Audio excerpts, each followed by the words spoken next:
Isipin mo ang isang mundo kung saan bawat babae, bata, dalaga, at lola ay malayang nabubuhay ng walang takot.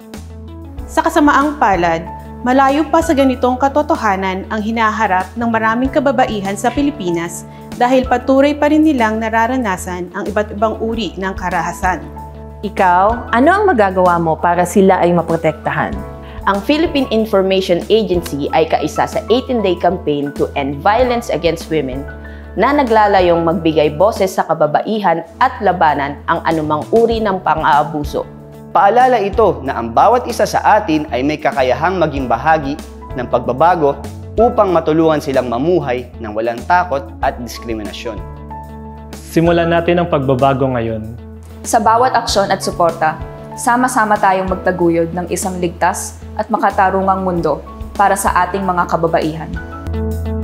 Let's end VOW!